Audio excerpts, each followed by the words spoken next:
आज बात करते हैं नुपुर शर्मा के केस की, जो कि एक बहुत ही फेमस केस बन चुका है, इंटरनेशनल इशू में आ चुका है। और this case has tested the India and Islamic nation ties, diplomatic ties.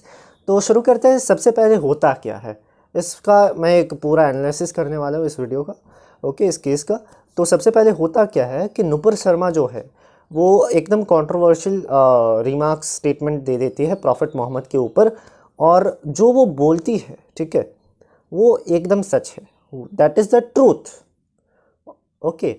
अभी इसके बाद क्या होता है कि चूँकि नुपुर शर्मा जी ने एक कंट्रोवर्शियल स्टेटमेंट दे दी, तो जो लेफ्ट विंग मीडिया हाउसेस है which have been sponsored by various Islamic organisations, वो लोग इस छोटे से इशू को, छोटी सी कंट्रोवर्शियल स्टेटमेंट को एक इंटरनेशनल इशू बना देते हैं।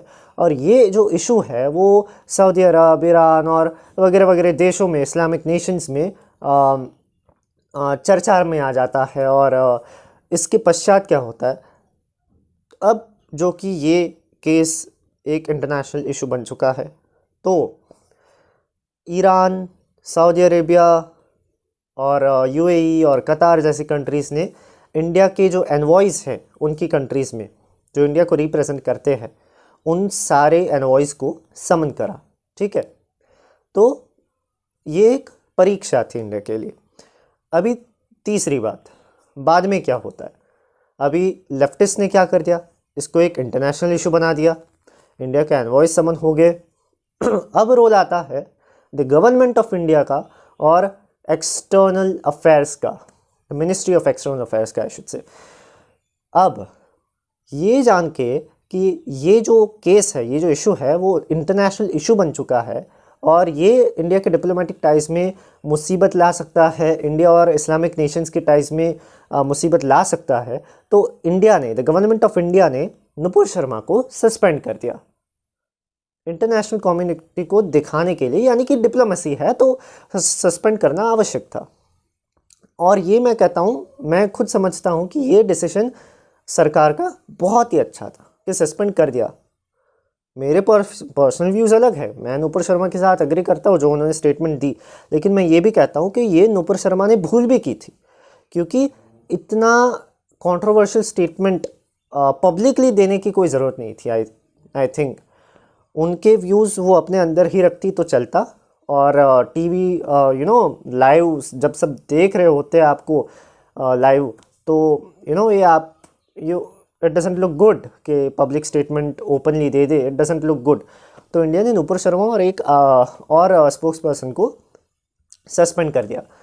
अब किसका रोल आता है, जो राइट विंग वाले, एक्सट्रीम राइट विंग वाले लोग हैं, वो इंटरनेट पे रश कर देते हैं, नुपुर शर्मा के सपोर्ट में आ जाते हैं और सरकार को कितना क्रिटिसाइज़ कर देते हैं। और अभी भी ये चल रहा है कि सरकार ऐसी है, मोदी ऐसा है, ये कर दिया, एमईए ने ये कर दिया, एक्सटर्नल अफेयर्स की ये भूल थी, और इंडिया का अपमान हुआ है, नुपुर शर्मा का अपमान हुआ है, सस्पेंड क्यों कर दिया।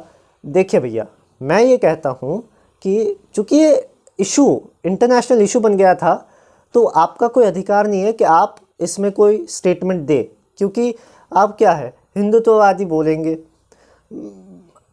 और साइड में से इस्लामिस्ट आएंगे, वो कुछ बोलेंगे, वो सरकार को क्रिटिसाइज़ करेंगे, तो इंटरनेशनल इशू बन गया। तो अब सिर्फ और सिर्फ गवर्नमेंट ऑफ इंडिया डिसीजन लेगी और ministry of external affairs decision लेगी।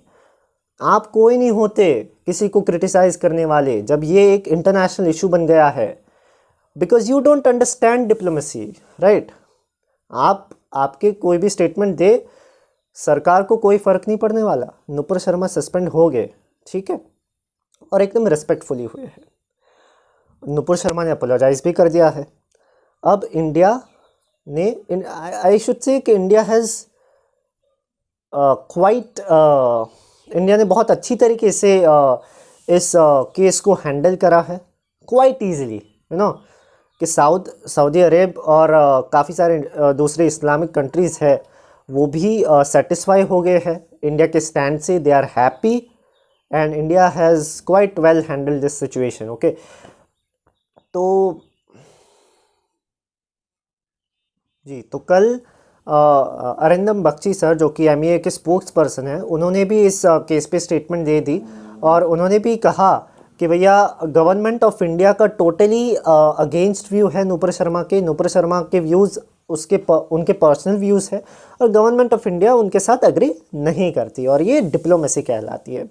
और ये सुनकर राइटिस्ट क्या कहेंगे, अरे भैया ये तो क्या कर दिया एमईए ने ऐसा सब कुछ क्रिटिसाइज़ कर देंगे।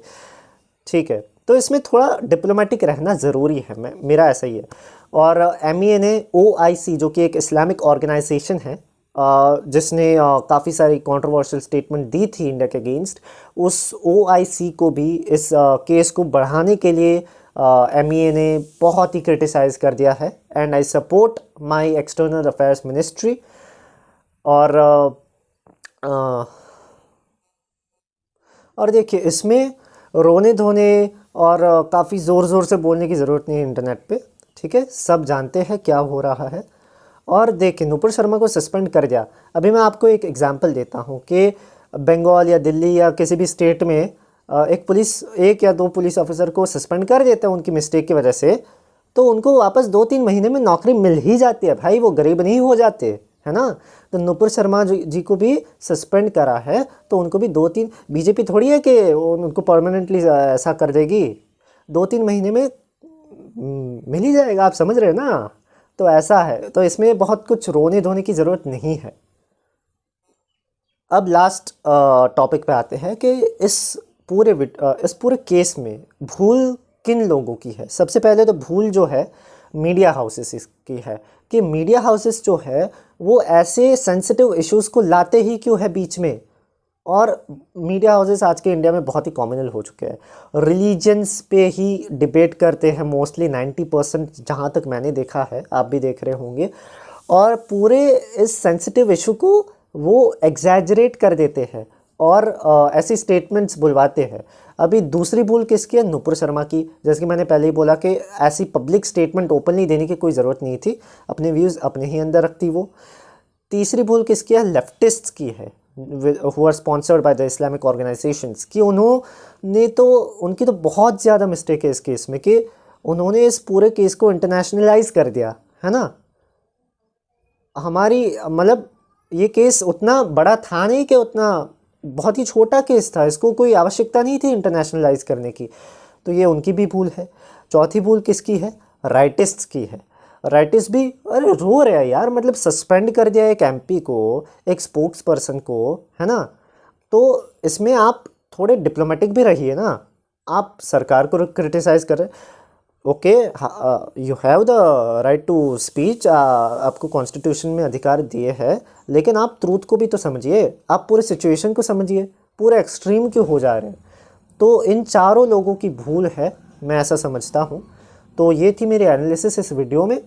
और मैं तो my stand is I favour the government of India and my external affairs ministry. So this is all. बाकी you can write in the comment section your views, and till then it's goodbye from me. Jai Hind, Jai Bharat.